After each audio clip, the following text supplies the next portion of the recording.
Hello everyone, welcome to Okul India के सबसे affordable learning platform में आप सभी लोगों का एक बार फिर से बहुत बहुत स्वागत है। 3 जनवरी 2026 सैटरडे यानी शनिवार का दिन। और आज हम लोग जिस न्यूज़पेपर का डिस्कस करेंगे that will be Indian express. ठीक है, द हिंदू में आज कुछ खास आर्टिकल्स नहीं है। इंडियन एक्सप्रेस के 2 आर्टिकल्स हम लोग डिस्कस करेंगे। तो उन तक चलने से पहले मैं आप लोगों से एक बार ये फिर से शेयर करना चाहूँगा कि आप में से जो भी लोग इस साल का 2026 का यूपीएससी का प्रीलिम्स देने वाले हैं उनके लिए करंट अफेयर्स और जनरल स्टडीज़ की एक टेस्ट सीरीज हम लोग लेके आए हैं। टोटल 51 टेस्ट सिर्फ 599 रुपीज़ में। तो आप में से जो भी लोग इंटरेस्टेड हैं वो जल्द से जल्द इसमें एनरोल कर सकते हैं। ठीक है, क्योंकि लिमिटेड सीट्स हैं, अगर भर जाएंगी तो फिर प्राइस बढ़ जाएगा, तो इसलिए आप जल्द से जल्द एनरोल कर सकते हैं। आप सी सेट के लाइव क्लास में अगर हमसे जुड़ना चाहें तो उसका भी ऑप्शन आप लोगों के पास अवेलेबल है। ठीक है, वो भी आप चाहें तो कर सकते हैं। और अगर लाइव नहीं देख सकते हैं, रिकॉर्डेड क्लासेस अगर आप चाहें तो रिकॉर्डेड क्लासेस में भी ज्वाइन कर सकते हैं। ठीक है, चलिए अब हम लोग आज के न्यूज़पेपर पर चलते हैं और इम्पॉर्टेंट आर्टिकल्स जो है वो देखते हैं। तो ये आज का न्यूज़पेपर है। इसमें एज सच यहाँ पर तो और कोई खास न्यूज़ नहीं है। अगर हम इसी पेज में नीचे आएँ तो यहाँ पर हमें एक न्यूज़ मिलती है which is a news related to you can say ecology, है ना। ये बेसिकली बात कर रहा है कि वर्ल्ड के 7 मतलब एक वर्ल्ड के रेयरेस्ट फ्रॉग्स की एक स्पीशीज़ है। ठीक है, उसमें से 7 फ्रॉग्स ये माना जा रहा है, स्टडी में ये बात सामने आई है कि माना जा रहा है, प्रिज्यूम किया जा रहा है कि वो मर चुके हैं, डेड हो चुके हैं। और उसके पीछे जो स्टडी में बात सामने आई है कि किस कारण से उन फ्रॉग्स की डेथ हुई है, उसके पीछे कारण बताया गया है फोटो टूरिज्म। ठीक है, फोटो टूरिज्म का मतलब क्या होता है कि जैसे कुछ लोग कहीं पर घूमने जाते हैं, पर्यटन टूरिज्म के लिए जाते हैं और वहाँ पर जाके जो वाइल्ड लाइफ है, जो स्पीशीज़ हैं, उनकी फ़ोटोज़ क्लिक करते हैं। ठीक है, तो that is known as photo tourism. तो उसकी वजह से इनकी डेथ हो गई है ऐसा माना जा रहा है। और क्यों ऐसा कहा जा रहा है या कौन सा ये फ्रॉग का स्पीशीज़ है, इसके बारे में हम बात करते हैं। ठीक है, देखो पहली बात तो ये लिखी गई है, ये आई होप आपको इतने में तो दिख रहा होगा, थोड़ा सा कम करते हैं। ठीक है, इतने में शायद विजिबल होगा। चलिए देखिए, लिखा है कि it may be no bigger than a fingertip. ठीक है, बहुत छोटा ये फ्रॉग होता है, फिंगर टिप के बराबर होता है, लेकिन it appears to carry the cosmos on its back. मतलब इसका जो स्किन का कलर है वो इस तरीके का है कि ऐसा लगता है कि पूरा ब्रह्मांड जो है ये अपनी पीठ पर कैरी कर रहा है। ठीक है, इसकी जो स्किन है वो शाइनी कलर की ब्लैक स्किन है, dotted with pale blue speckles. Speckles का मतलब है कुछ आप कह सकते हैं डॉट्स टाइप के। ठीक है, तो ब्लू स्पेकल्स इसके उसमें दिखाई देते हैं। और ऐसा लगता है जैसे कि रात का जो आकाश होता है, ठीक है, जो नाइट स्काई होता है, जब क्लियर स्काई है और उसमें जो स्टार्स हैं वो चमक रहे हैं, उस तरीके का दिखाई देता है। ठीक है, उसमें कुछ ऑरेंज कलर के पैटर्न्स भी देखने को मिलते हैं, reminiscent of a luminous supernova explosion. जैसे कि सुपरनोवा एक्सप्लोजन्स होते हैं, है ना, जो स्पेस में, उस तरीके का दिखाई देता है। तो यहाँ पर इसकी इमेज दिखाई गई है। ठीक है, ये इमेज आप देख सकते हैं, ब्लैक कलर की शाइनी स्किन है, उसमें इस तरीके के ब्लू कलर के स्पेकल्स या डॉट हैं, और कहीं कहीं पर आपको ये इस तरीके का ऑरेंज कलर का पैटर्न भी दिखाई दे रहा है। ठीक है, तो ये इसकी अपीयरेंस हो गई। अब इन फ्रॉग्स का जो नाम है, दे आर गैलेक्सी फ्रॉग्स। ठीक है, ये गैलेक्सी फ्रॉग्स हैं। इनका साइंटिफिक नेम है मेलानो बेट्राचुस बेट्राचुस इंडिकस। ठीक है, one of the rarest and most dazzling amphibians in the world that live exclusively under rotten logs in Kerala's western घाट। ठीक है, तो यहाँ से हमें एक दो बातें पता लगती हैं कि एक तो इनका जो कॉमन नेम है that is galaxy frogs, scientific name है Melanobatrachus indicus, one of the most rarest जो है दुनिया के ये रेयरेस्ट फ्रॉग्स में से हैं, है ना। और रहते कहाँ पर हैं, इनका जो ये है हैबिटेट है, ये कहाँ पर है, ये केरला में जो वेस्टर्न घाट्स हैं। ठीक है, केरला और तमिलनाडु के एरिया में जो वेस्टर्न घाट्स हैं, वहाँ पर जो आपके ये होते हैं ना, पेड़ वगैरह होते हैं, वो पेड़ जब गिराए जाते हैं, जो उनके लॉग्स होते हैं, है ना, जो वुडन लॉग्स होते हैं, और ऐसे वुडन लॉग्स जो सड़ चुके हैं, ठीक है, उनके अंदर ये, उनके नीचे ये इस तरीके के फ्रॉग्स पाए जाते हैं। तो ये इनका क्या है, नेचुरल हैबिटेट है। However the elusive species is now disappearing. ठीक है, इल्यूसिव मतलब ये वैसे भी क्योंकि इतने छोटे होते हैं और ऐसे जगहों पर रहते हैं, ऐसे हैबिटेट्स में रहते हैं कि इनको देख पाना या इनको मतलब ये बड़े कॉमनली विजिबल नहीं होते। ठीक है, अब यहाँ पर एक स्टडी में ये बात सामने आई है कि a group of 7 Galaxy frogs vanished. ठीक है, कि ये 7 जो गैलेक्सी फ्रॉग्स हैं ये वैनिश हो चुके हैं, गायब हो चुके हैं। और मेजरली जो कारण है मोस्ट लाइकली वो ये है कि ये सारे के सारे डेथ हो चुकी है इनकी, ठीक है। और ऐसा हुआ क्यों है? क्योंकि कई सारे फोटोग्राफर जो हैं वो इनके हैबिटेट तक गए हैं, इनको उसकी वजह से डिस्टरबेंस हुआ है, और इनके में कुछ ऐसा बिहेवियरल चेंज आया है जिसकी वजह से इनकी फीडिंग और ब्रीडिंग जो मतलब हैबिट्स हैं या उनको असर पड़ा है, और उसकी वजह से इनकी डेथ हो गई है, ठीक है। ऐसा यहाँ पर इस स्टडी में बात सामने आई है। इस स्टडी का नाम है unethical wild life photography imperils the western Ghats endemic galaxy frog Melanobatrachus indicus Beddome 1878, ठीक है। ये स्टडी जो है वो एक जनरल है, दैट इज हेर्पेटोलॉजी नोट्स, उसमें ये स्टडी पब्लिश हुई है। इस स्टडी के ये कुछ ऑथर्स हैं, है ना। तो यहाँ पर इसके बारे में ये लिखा गया है कि ये जो फ्रॉग्स हैं, अब यहाँ पर भी एक इंपॉर्टेंट पॉइंट है कि ये जो गैलेक्सी फ्रॉग्स हैं ये पहली बार डिस्कवर किए गए थे 1878 में, ठीक है। लेकिन उसके बाद से भी इनके बारे में बहुत ज़्यादा पता नहीं है, क्योंकि मैंने बताया कि इल्यूसिव स्पीसीज है, इनको ढूंढना, है ना, या इनको खोजना जो है वो थोड़ा सा मुश्किल है। इनके साइज़ की बात करी, मैंने आपको शुरुआत में बताया कि फिंगर टिप से ज़्यादा बड़े नहीं है, 2 सेंटीमीटर से 3.5 सेंटीमीटर तक इनकी जो है वो लेंथ होती है, ठीक है। और ये फ्रॉग्स जो है वो किसी तरीके का साउंड्स प्रोड्यूस नहीं करते। वैसे जो जनरली हम लोग कॉमन फ्रॉग अपने घरों के आसपास देखते हैं, खासकर ये रेनी सीजन में, बरसात के सीजन में बहुत ज़्यादा दिखाई देते हैं, तो वो एक बड़ी अनोइंग सी आवाज़ करते हैं फ्रॉग्स, ठीक है। लेकिन ये ऐसे फ्रॉग्स हैं जो किसी तरीके का साउंड प्रोड्यूस नहीं करते हैं। साइंटिस्ट का ये मानना है कि they use their spots to communicate, making existing data about their population and breeding behaviour deficient, ठीक है। साइंटिस्ट का ये मानना है कि जो उनके स्पॉट्स होते हैं शरीर में वो उसका इस्तेमाल करते हैं कम्युनिकेशन करने के लिए, लेकिन इनके बारे में जो बहुत ज़्यादा डेटा है, ठीक है, अबाउट देयर पॉपुलेशन या अबाउट देयर ब्रीडिंग बिहेवियर, वो बहुत ज़्यादा नहीं है। The frogs are already listed and vulnerable to extinction by the IUCN for, ये international union for conservation of nature, जो IUCN की रेड लिस्ट है उसमें इनको वल्नरेबल कैटेगरी में रखा गया है। ये मैं आपको एक बार IUCN की वेबसाइट का दिखा देता हूँ, ठीक है। ये IUCN की वेबसाइट है, यहाँ पर आपको ये चीज़ दिख रही है, ठीक है, मेलानोबैट्राचुस इंडिकस। इसके बारे में आप देख सकते हैं कि ये वल्नरेबल कैटेगरी में है, ठीक है। और इसका जो हैबिटेट है वो कहाँ कहाँ पर पाया जा रहा है वो भी मैं आपको दिखा देता हूँ। ये वेस्टर्न घाट का रीजन है, यहाँ पर केरला में आपको एक ये मिलता है नेशनल पार्क, इसका भी जिक्र है वहाँ पर, that is Mathikettan Shola national park, ठीक है। ये आपको हो सकता है कि इस इमेज में उतना ज़्यादा क्लियर नहीं दिख रहा हो, क्योंकि ये जो शेडेड पोर्शन है उसके अंदर लिखा हुआ है, ठीक है। मैं आपके साथ ये शेयर कर दूंगा, इसको आप एक बार देख लेना। और थोड़ा सा इलाके जो हैं वो ये कार्डेमम हिल्स के रीजन में, है ना, या फिर इधर जो नीचे वेस्टर्न घाट्स में नीलगिरी का एरिया पड़ता है वहाँ पर भी ये पाए जाते हैं। तो मेजरली इनका जो हैबिटेट है वो वेस्टर्न घाट्स में ही पाया जाता है, ठीक है। बात समझ गए, है ना। और इनको जो मेजर थ्रेट्स हैं, जो सबसे बड़े खतरे हैं इन स्पीशीज़ को, वो क्या है? Conservation of forest areas to conversion of forest areas to farmland, ठीक है। जो फॉरेस्ट एरियाज हैं, जो जंगल का इलाका है, वो फार्म लैंड में कन्वर्ट हो रहा है ना। फायरवुड की कलेक्शन, यानी कि जलावन के लिए लकड़ी का कलेक्ट करना, लैंडस्लाइड्स, इन सब की वजह से इनको नुकसान पहुंच रहा है, ठीक है। और रिसेंट ईयर्स में, यानी कि हाल ही के वर्षों में, जो सबसे बड़ा खतरा इनके लिए इमर्ज हुआ है वो है फोटो टूरिज्म, ठीक है। After they were designated as the flagship species of Kerala's, ये देखो लिखा गया है केरला के माथीकट्टन शोला नेशनल पार्क जो है उसके ये इनको डेजिग्नेट किया गया वहाँ के फ्लैगशिप स्पीशीज़ के रूप में। तो उसके बाद इनको देखने के लिए, इनकी फ़ोटो खींचने के लिए कई सारे यहाँ पर फोटोग्राफर्स या टूरिस्ट जो हैं वो आने लगे, है ना। तो यहाँ पर यही बात बताई है कि कई सारे मतलब जो ये रिसर्चर्स हैं इनका ये कहना है कि पहले ये यहाँ पर गए थे, ठीक है। इन्होंने 7 गैलेक्सी फ्रॉग्स को डिस्कवर किया था वेस्टर्न घाट्स में, है ना। और उस एरिया में ये लोग गए थे लगभग आप कह सकते हैं 2019 के आसपास, लेकिन उसके बाद फिर कोविड पेंडेमिक हो गया तो फिर ये नहीं जा पाए।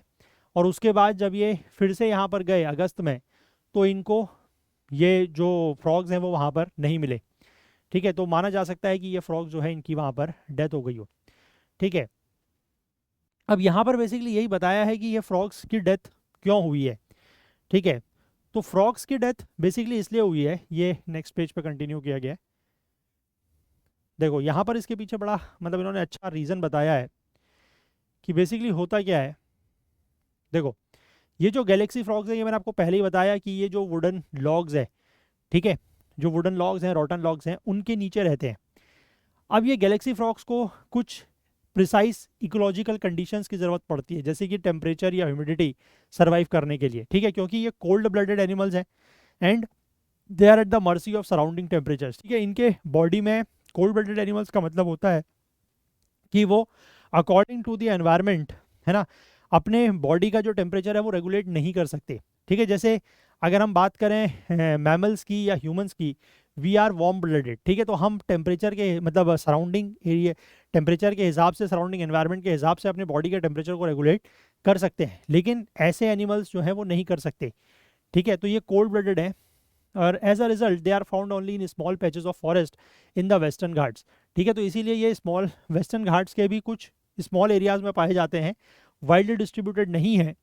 और अगर इनका हैबिटेट में किसी भी तरीके का चेंज होता है तो वो इनके ऊपर काफ़ी नेगेटिव इम्पैक्ट डालता है, ठीक है। देखो, जैसे अगर कांस्टेंट मूवमेंट होता है, कांस्टेंट ह्यूमन मूवमेंट होता है इनके हैबिटेट के आसपास, तो इससे इनकी जो ब्रीडिंग प्रोसेस है उस पर असर पड़ता है, ठीक है, उस पर इंटरफेरेंस होता है। As the amphibians typically made by calling each other, क्योंकि ये एम्फीबियंस जो है वो एक दूसरे को बुला के या इनका कुछ कम्युनिकेशन का तरीका होगा, है ना, उसके थ्रू ये मीटिंग करते हैं। लेकिन बहुत ज़्यादा ह्यूमन मूवमेंट के वजह से इनके हैबिटेट के आसपास इस तरीके का ये ब्रीडिंग प्रोसेस इफेक्टेड होती है, ठीक है। अब देखो, ये जो फ्रॉग्स हैं, अब फोटोग्राफर्स बेसिकली ये भी करते हैं कि इन फ्रॉग्स को या तो हाथ में उठा लेते हैं, ठीक है, या फिर जब इनकी फ़ोटो खींचते हैं तो कैमरे का जो फ्लैश चमकता है उससे हीट जनरेट होती है ना, तो उसकी वजह से इनके लिए वो नुकसानदायक है।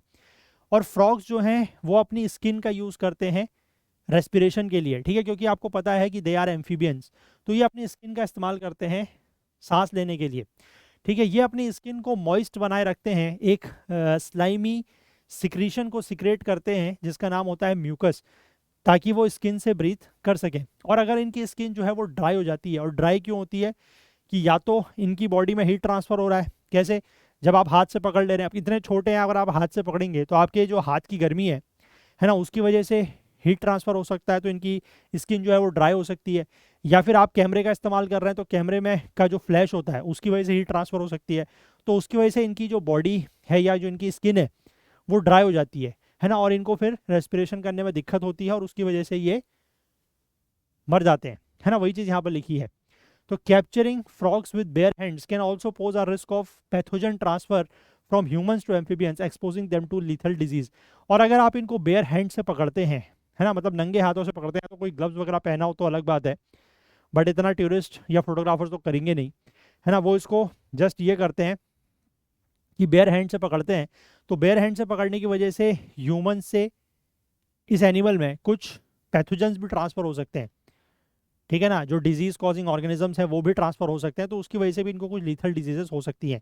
एक पॉइंट यहाँ पर और लिखा गया है कि फोटोग्राफर्स जनरली क्या करते हैं कि इनको, है ना, मतलब जो स्टडी में ये सारी बातें कही गई हैं कि इनको जो इनका नेचुरल हैबिटेट है, जैसे कि जो रॉटन लेग्स हैं उनके ये नीचे रहते हैं, छुपे हुए रहते हैं, तो वहाँ से इनको निकाल निकाल के किसी पत्ते के ऊपर रख दिया, है ना, या किसी ऐसी जगह पर रख दिया जिसमें बैकग्राउंड काफ़ी अच्छा आ रहा है ना, वही चीज़ यहाँ पर लिखी गई है कि अच्छे बैकड्रॉप के लिए इनको किसी और जगह पर उठा के रख देते हैं, तो उसकी वजह से भी इनको नुकसान पहुँचता है, ठीक है। तो इसको आप थोड़ा सा याद रखिएगा, एग्जाम में क्वेश्चन डेफिनेटली पूछा जा सकता है। यूपीएससी का ये एक one of the favourite topics है जिसमें कोई स्पीशीज न्यूज़ के बारे में वो पूछता है, ठीक है। तो ध्यान रखना इसके हैबिटेट वगैरह के बारे में, क्या इसको थ्रेट्स हैं, क्या खतरे हैं, वो भी मैंने आपको यहाँ पर सब कुछ बता दिया है, ठीक है। चलो, इसके बाद एक आर्टिकल एक्सप्लेन पेज पर देखना है, वो हम लोग देखते हैं, वो भी अच्छा आर्टिकल है ये, how rice farmers can cut methane and make money of it. क्योंकि हमें एक बात पता है कि जो राइस की फार्मिंग होती है, जो पैडी की फार्मिंग होती है, उसमें बहुत ज़्यादा मीथेन रिलीज़ होता है ना, तो कैसे उस मीथेन के रिलीज़ होने को हम कम कर सकते हैं, मीथेन एमिशंस को कम कर सकते हैं, और उससे हम पैसा भी कमा सकते हैं, मतलब फार्मर जो है वो उससे पैसा कमा सकते हैं, कैसे, देखो। तो यहाँ पर लिखा है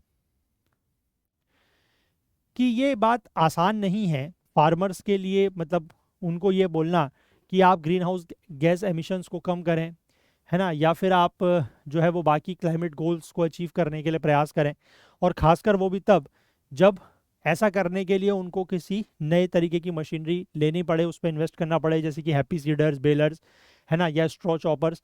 to manage and burn the crop stubble, ठीक है, और रिजल्ट्स इन यील्ड लॉस, और या फिर उनको हम ये कहें कि आप जो है वो केमिकल फर्टिलाइज़र या यूरिया के बजाय ऑर्गेनिक फर्टिलाइजर्स का यूज़ करना शुरू कर दें, तो उससे भी क्या होगा, उनकी तो पैदावार कम हो जाएगी, यील्ड कम हो जाएगी। तो ये सब चीज़ों के लिए फार्मर्स को कन्विंस करना थोड़ा सा मुश्किल है। और ख़ासकर भारत जैसे देश में जहाँ पर 86% फार्मर्स, 86% फार्मर्स जो हैं वो स्मॉल या मार्जिनल होल्डिंग्स हैं उनके पास, 2 हेक्टेयर या उससे भी कम की, ठीक है। तो जब उनके पास इतनी कम लैंड होल्डिंग है और उसमें अगर आप उनको इस तरीके के कुछ मेजर्स लेने के लिए कहेंगे तो definitely they will not agree to it, ठीक है, या वो उसको उतनी जल्दी अडेप्ट नहीं कर पाएंगे।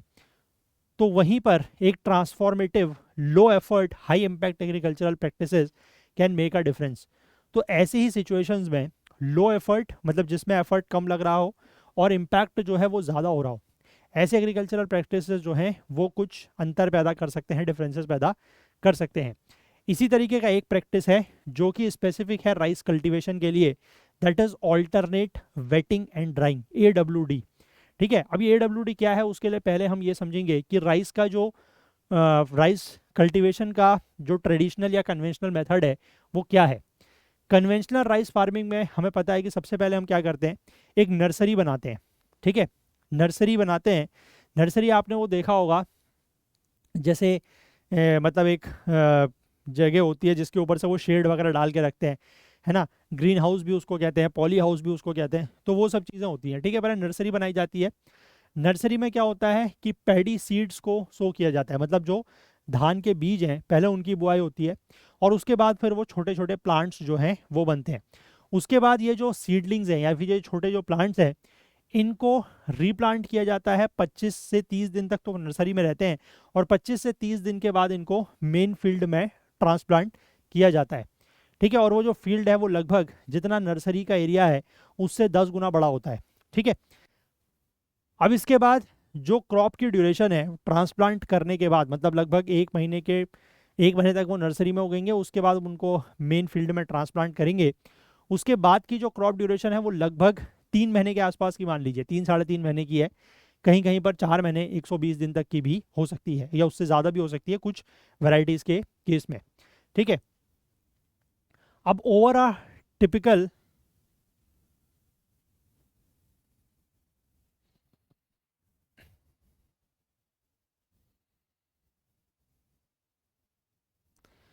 तो जो ये 90 से 100 दिन के आसपास का क्रॉपिंग पीरियड होता है, इस दौरान लगभग जो पहले 65 डेज के आसपास हैं, लगभग आप कह सकते हैं कि 2 महीने के आसपास है शुरुआती, उसमें जो फील्ड है वो पूरी तरीके से क्या रहता है, पानी से भरा रहता है, फ्लडेड रहता है ना।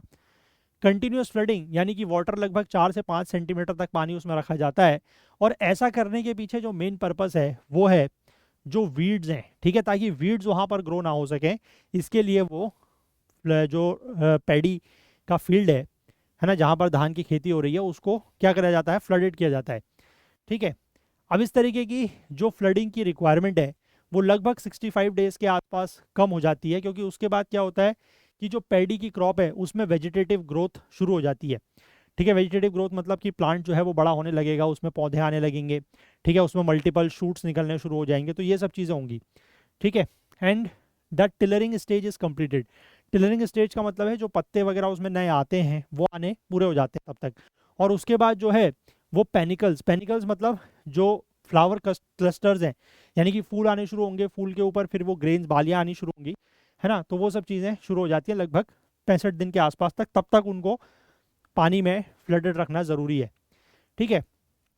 अब जो फ्लडेड पैडी फील्ड्स है उससे वीड्स तो कंट्रोल होते हैं, लेकिन एक इशू और होता है। इशू ये होता है कि एनारोबिक सॉइल एनवायरनमेंट मिल जाता है। एनारोबिक क्योंकि पानी है तो पानी में ऑक्सीजन तो रहेगा नहीं, है ना, तो ऑक्सीजन फ्री एनवायरनमेंट जो है वो मिलता है। और वो जो है इस तरीके के मिथेनोजेनिक माइक्रोब्स, मिथेनोजेनिक माइक्रोब्स मतलब ऐसे माइक्रोब्स जो मीथेन प्रोड्यूस करते हैं, जैसे कि आर्किया या बैक्टीरिया, ठीक है, ये बेसिकली क्या करते हैं, प्लांट के ऑर्गेनिक मैटर को डिकम्पोज करते हैं, ठीक है। अब ये जो रिएक्शन है जिसमें ऑर्गेनिक मैटर से कार्बन मिल जाता है ना, और वाटर से हाइड्रोजन मिल जाता है, ये आपस में रिएक्शन करके क्या बन जाती है, मीथेन। और मीथेन एक ऐसी ग्रीन हाउस गैस है जिसका जो ग्लोबल वार्मिंग पोटेंशियल है वो कार्बन डाइऑक्साइड से भी 28 टाइम्स 28 गुना ज़्यादा है over the period of 100 years, यानी कि 100 साल के पीरियड्स में अगर हम कंपेयर करें तो ग्लोबल वार्मिंग पोटेंशियल मीथेन का बहुत ज़्यादा है, 28 टाइम ज़्यादा है एज़ कम्पेयर टू CO2। समझ गए बात? तो ये तो कन्वेंशनल जो पेडी प्लांटेशन की प्रोसेस है वो मैंने आपको बता दी, ठीक है। अब इसको लेकर जो ऑल्टरनेटिव प्रैक्टिस AWD की बात की गई है, that is alternate wetting and drawing. इसमें क्या होता है, देखो इसमें जो पैडी फील्ड्स हैं उनको बीच बीच में, मतलब लगातार शुरुआती 60-65 दिन तक लगातार फ्लडेड नहीं रखा जाता, बीच बीच में उनको ड्राई भी किया जाता है। तो इस टेक्निक के पीछे जो आइडिया है वो ये है कि to disrupt the anaerobic conditions conducive to methane producing microbes, कि मीथेन प्रोड्यूस करने वाले माइक्रोब्स के लिए जो एनारोबिक कंडीशंस बन रही थी फ्लडिंग होने की वजह से, वो कहीं ना कहीं इससे डिसरप्ट हो जाती हैं, ठीक है। तो यहाँ पर वही कहा गया है कि पहले 20 दिन तक फार्मर से कहा जाता है कि आप फ्लडिंग रखें, और अगले 45 दिन में जो है वो कम से कम 12 दिन के लिए उसको ड्राई करें, मतलब 6-6 दिन के 2 पीरियड रखें जब आप अपने फील्ड को ड्राई करें, ठीक है। ऐसा जो है ये लोग काम मतलब फार्मर से कहते हैं। द बेंगलुरु बेस्ड एक क्लाइमेट टेक स्टार्टअप है, उसने एक डिटेल्ड स्टडी कंडक्ट की है to quantify the water savings and emission methane emission reduction and grain yields from AWB during the AWD होगा ये, ठीक है, AWD that is alternate wetting and drying during the 2024 kharif monsoon growing season cropping season. मतलब इन्होंने basically ये उसको analyse किया है कि ये AWD को अगर आप यूज़ करते हैं तो कितना ज़्यादा पानी की सेविंग होती है और कितना ज़्यादा जो मीथेन का एमिशंस है वो रिड्यूस होता है, ठीक है। इसमें बेसिकली 30 फार्मर के फील्ड्स को across through 3 super sites that is villages in Telangana Warangal district इनकी स्टडी की गई, और AWD टेक्निक के थ्रू या AWD मेथड के थ्रू जो है वो 15 फील्ड्स में राइस उगाया गया, और ट्रेडिशनल कंटिन्यूस फ्लडिंग वाले मेथड से बाकी 15 में, ठीक है। उस समय जो फार्मर्स यहाँ पर इसमें इंक्लूडेड थे वो 11,300 थे 2024-25 में, और वो अभी बढ़ के 25-26 में 69,000 के आसपास हो गए हैं, ठीक है। तो इसमें बेसिकली ये क्या करते हैं कि मीथेन को ये डायरेक्ट मेजर करते हैं, ठीक है। कैसे मेजर करते हैं, देखो placement of chambers in the individual farmer fields, देखो यहाँ पर आपको ये दिख रहा है ना, इस तरीके का एक चैम्बर है, उसको रखा जाता है फील्ड में, और कितना जो है वो मीथेन एमिट हो रहा है ये उसको नोट करते हैं, ठीक है। और उसके बाद जो सैंपल्स हैं उनको बेसिकली लैब्स वगैरह में भेजा जाता है गैस क्रोमेटोग्राफी एनालिसिस के लिए, ठीक है। बेसिकली उससे ये पता लगता है कि कितना एमिशन वगैरह जो है वो हो रहा है। तो इस तरीके का रियल वेरीफाइड और लोकेशन स्पेसिफिक रिडक्शंस, मतलब कितना रिड्यूस हुआ है ना मीथेन के, अगर हम फिर उसको कन्वर्ट करते हैं CO2 इक्विवेलेंट में, उसका इस्तेमाल बेसिकली कार्बन क्रेडिट्स के लिए किया जा सकता है कि कार्बन क्रेडिट्स जो वहाँ से मिले, क्योंकि अगर आप एमिशन को रिड्यूस कर रहे हैं तो ऑब्वियसली आप कार्बन क्रेडिट्स अर्न कर सकते हैं, और उन कार्बन क्रेडिट्स को फिर आप डोमेस्टिक या इंटरनेशनल मार्केट्स में बेच सकते हैं, ठीक है। अब कार्बन क्रेडिट्स के जो मतलब बायर्स हैं, कौन उस कार्बन क्रेडिट्स को खरीदेगा, वो है डेटा सेंटर ऑपरेटर्स, ठीक है, एयरलाइंस और बाकी ऐसी इंडस्ट्रीज जहां पर वाटर और एनर्जी बहुत ज़्यादा कंज्यूम होती है, ठीक है। तो वो इस तरीके के क्या कर सकते हैं, जो ये हैं क्या बोलते हैं कार्बन क्रेडिट्स, उनको परचेज कर सकते हैं, ठीक है। और वो कार्बन क्रेडिट्स इसीलिए परचेज करती है इस तरीके की इंडस्ट्रीज, ताकि वो अपने जो खुद का उनका बहुत ज़्यादा एमिशंस है वो उसको कम नहीं कर सकते, तो वो उसको ऑफसेट कर पाए। कार्बन क्रेडिट्स का पर्पज़ ये होता है कि जो कम एमिशन कर रहा है वो कार्बन क्रेडिट्स अर्न कर सकता है, और जो ज़्यादा एमिशन कर रहा है वो कार्बन क्रेडिट्स खरीद सकता है, ठीक है। समझ गए बात? तो इससे उनका जो नेट जीरो कार्बन का टारगेट्स है उसको वो पूरा कर सकते हैं। अब यहाँ पर ये बताया गया है कि अगर आप मीथेन को अबेट करें या मीथेन को स्टॉप करें, मतलब एमिशन उसका कम हो, तो उसके लिए जो कार्बन क्रेडिट्स हैं उसका रेट अभी चल रहा है $15 से $25 पर टन ऑफ CO2 इक्विवेलेंट, ठीक है। और 2.5 टन की अगर हम बात करें पर हेक्टेयर, मतलब 6 माइनस 3.5, मतलब 6 मतलब है जब आप ट्रेडिशनल फार्मिंग कर रहे हैं, है ना, और 3.5 तब है जब आप ये वाली कर रहे हैं AWD। तो उसमें आपका जो 2.5 टन का कार्बन इक्विवेलेंट बच रहा है, मतलब कम एमिशन हो रहा है ना, तो उससे लगभग एक सिंगल पैडी क्रॉप जो है वो 37.5 कार्बन क्रेडिट्स अर्न कर सकती है। मतलब पर हेक्टेयर की अगर हम बात करें तो लगभग 3300 रुपये के आसपास उससे कमाया जा सकता है, कि जो आपने एमिशन कम किया आपको उसके बदले में कार्बन क्रेडिट्स मिले, और उन कार्बन क्रेडिट्स को बेच के आप इतना पैसा पर हेक्टेयर कमा सकते हैं, ठीक है। तो यहाँ पर ये जो लैब है दैट इज़ मिट्टी लैब्स, सिर्फ यही इसमें काम नहीं कर रही है। एक गुड राइस अलायंस है, partnership of German major Bayer with Shell energy India and Singapore's Temasek owned Gen Zero investment platform, ये भी जो है वो प्रमोट कर रहे हैं paddy cultivation through both AWD and direct seeding. ठीक है, डायरेक्ट सीडिंग मतलब जो डायरेक्ट सीडिंग ऑफ राइस होती है, जिसमें मैंने आपको ये भी बताया था कि उसमें ये नर्सरी प्रिपरेशन या नर्सरी में प्लांटेशन करना फिर ट्रांसप्लांट करना वो सब नहीं करना पड़ता है। ठीक है, अब ये जो अलायंस है ये क्लेम करती है कि इन्होंने 12,000 से ज़्यादा फार्मर्स अक्रॉस 13 स्टेट्स इसमें एनरोल हुए हैं और लगभग हर साल 1,20,000 tonne of carbon dioxide equivalent emissions ये लोग रिड्यूस कर रहे हैं।